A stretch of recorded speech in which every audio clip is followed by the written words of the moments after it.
So this is a video response in response to Jesus or Muhammad, the show that was made by Christians to lie and propagate false propaganda against Islam and tell lies about Islam to divert people away from it, because they see how many people are entering Islam all over the world, and they know that it's the fastest growing religion, and they can't fight it with logic, so they have to fight it with lies and lie about it and twist things to how and what fits them. And they know that a lot of Christians are leaving Christianity and coming to Islam because they can see that Trinity does not make sense when you worship one God. So they can't make sense out of that, and they come to Islam in big numbers, and mostly Christians that are in higher levels, like priests and preachers that were once preaching that religion. Now, one of the first things I'd like to defend here is our beloved Prophet, peace be upon him, and I'm doing this for non-Muslims to see and know that they lie about this, and for Muslims to know how to defend if they haven't read. And one of the things, they say that Muhammad, peace be upon him, was possessed, and of course that's what all the non-believers did with all the prophets up to Adam. Every prophet that was sent, they would say that he was possessed. Moses, peace be upon him, was told by Pharaoh in chapter 26, verse 24 to 29 of the Quran, that Moses was possessed. And he said, Pharaoh said, your messenger that was sent to you is possessed. And also the pagans of Mecca, they used to say to the people that your prophet or Prophet Muhammad is possessed. And Allah defends them in verse 81, chapter 81, verse 22. O people, your companion is not possessed, and your companion is not gone mad, or has not gone mad. Now, in one of the videos of Jesus or Muhammad, they say, to prove that Muhammad was possessed, that we are going to quote Al-Bukhari, which is basically the most authentic book after the Quran, and it's the sayings and the actions of the Prophet, peace be upon him, recorded. Now, when they say we are going to quote from that book, people right away think, wow, they're quoting a book, so it must be right. And they're saying the name of the book, so it must be right. But of course it's not. They lie about it and they twist things up. Four things they say, they bring up against Muhammad. They say that he was told by Jibril to read 3 times. And of course they don't say Jibril, they say the devil, or else Jibril would have known that Muhammad was illiterate. Another thing, they say that he violated him and tortured him. They say that that being that came or appeared to Muhammad, peace be upon him, tortured him, which is another lie. They say that he didn't comfort him or tell him that I am Jibril, I am the angel, which is also a lie. And fourth, they say that he tried to commit suicide, and that is a very big lie. Muhammad, peace be upon him, never tried to commit suicide. So the story in short, from the Sirah of the Prophet, peace be upon him, and he tells this, Muhammad, peace be upon him, tells this story about himself.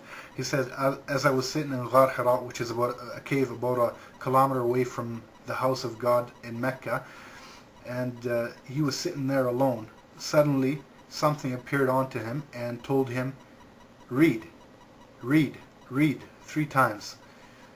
And here is a catch. They don't mention on Jesus or Muhammad on that show, they don't mention that it was a very first verse that came down on Muhammad, peace be upon him. It says, read in the name of your Lord. So that was the very first verse that came down, and they take out that rest of it, in the name of your Lord. They take that out so that proves that it is a verse from Allah, and it's read in the name of your Lord. And of course Jibril knew that he was illiterate. Another thing, the Prophet left Ghar Hira and went straight to Khadija, and on the way he looked in the sky and he saw Jibril in his true form, as it states in Imam Ahmad's hadith, from the hadith of Abdullah ibn Abbas, where it talks more extensively about when the Prophet, peace be upon him, saw Jibril. in his true form twice, and in the Quran also it mentions chapter 53, 13 to 14, for indeed he saw him at the second descent near the law tree beyond which none may pass. As the Prophet, peace be upon him, describes, he saw him twice in his lifetime, and he said that Jibreel said, "O Muhammad, I am Jibreel and you are the messenger of God. I am Jibreel and you are the messenger of God. I am Jibreel and you are the messenger of God."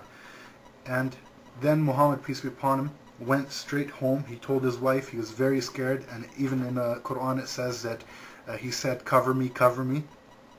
So he was scared, but he wasn't violated or tortured like the Christians like to say.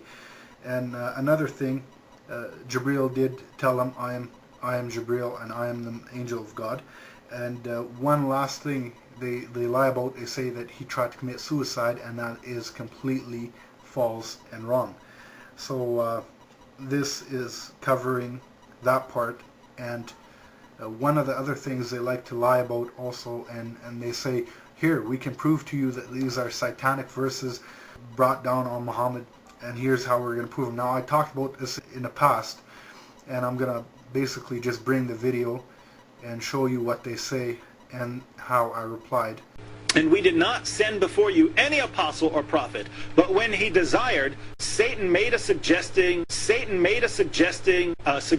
respecting his desire. But Allah annuls that which Satan casts." Now think about what he just said. He says, Muhammad, don't worry about it. Don't worry about the fact that you just fell for Satan's deception and delivered a false revelation to your followers and to the pagans. Because that happens to all prophets. Here's a translation of verse 52. "Never did we send a messenger or a prophet before you, but when he did recite the revelation or narration or spoke, Satan threw some falsehood in his recitation of the revelation. But Allah, yansakhullahu ayatih, it means that Allah deletes that which Satan throws in. Then Allah establishes his revelation. Allah is all-knowing, all-wise." Basically, Allah is telling you that he's protecting his revelation. And he's telling you that the Satan, where else would Satan be on earth if there's revelation or guidance coming to people? He's going to be right there. So Allah is telling you that he protects his revelation when something like that happens. And then the verse after that, that Allah may make what's thrown in by Satan as a trial for those in whose hearts is a disease and whose hearts are hardened, basically like you. So two things. Allah is telling you that this is a trial for people like you, and he's telling you that the revelation has been protected.